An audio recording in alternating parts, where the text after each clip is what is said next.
মা সাধাৰণ ভুলটোৰ বাবেই ঔচি ছাৰে মোক গালি পাৰিছিল। ঔচি ছাৰে মোক বেয়া বেয়া কথাৰে ভয় ভাবুকি দিছিল। ছাৰক মই কৈছিলোঁ ডেলিভাৰীবোৰ সোনকালে দিব লাগে, মোক যাবলৈ দিয়ক। ছাৰক মই কৈছিলোঁ ডেলিভাৰীবোৰ সময়মতে নিদিলে কাষ্টমাৰৰ পৰা আমি গালি শুনিব লগা হয়। মই জানি বুজি ভুলটো কৰা নাছিলোঁ ছাৰ, বাধ্যত পৰিহে কৰিব লগা হ'ল, মোক ক্ষমা কৰি দিয়ক। কিন্তু ছাৰে মোৰ কথাবোৰ বুজিবলৈ একেবাৰেই চেষ্টা নকৰিলে। মা, মোৰ ডিঙিত ধৰি ছাৰে মোক স্কুটিৰ পৰা নামিবলৈ কৈছিল। মই লগে লগেই নামি দিছিলোঁ।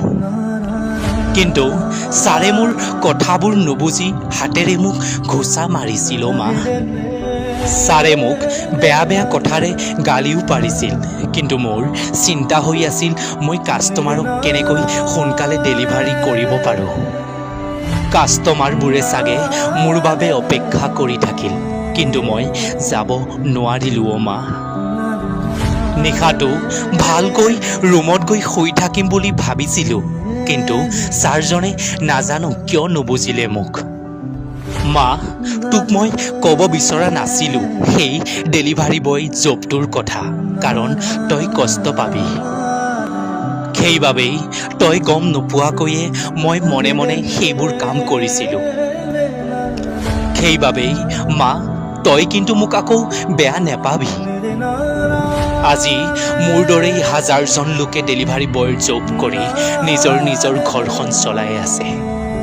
তাৰে কোনোবাই নিশাৰ এসাঁজ ভাতৰ বাবেই দিনৰ দিনটো পিঠিত বেগটো লৈ ঘূৰি ফুৰিছে।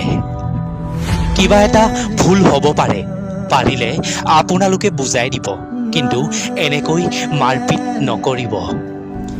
আমি জানো আপোনালোক এজন আৰক্ষী, আপোনালোকৰ হাতত ক্ষমতা আছে, কিন্তু দৰিদ্ৰৰ ওপৰত এনে অপব্যৱহাৰ নকৰিব। আপোনালোকেও আমাৰ দৰে এজন দৰিদ্ৰ ঘৰৰ পৰা গৈয়ে আৰক্ষী হৈছে। সেয়ে আপোনালোকেও আন এজন দৰিদ্ৰৰ বিষয়ে অলপ ভাবিবচোন। প্ৰত্যেকজন ডেলিভাৰী বয়ৰ জীৱনৰ পৰিস্থিতিবোৰ বেলেগ বেলেগ, আপোনালোকে অলপ বুজিব চেষ্টা কৰিব। প্ৰত্যেকজন আৰক্ষীক অনুৰোধ জনাইছোঁ। ধন্যবাদ।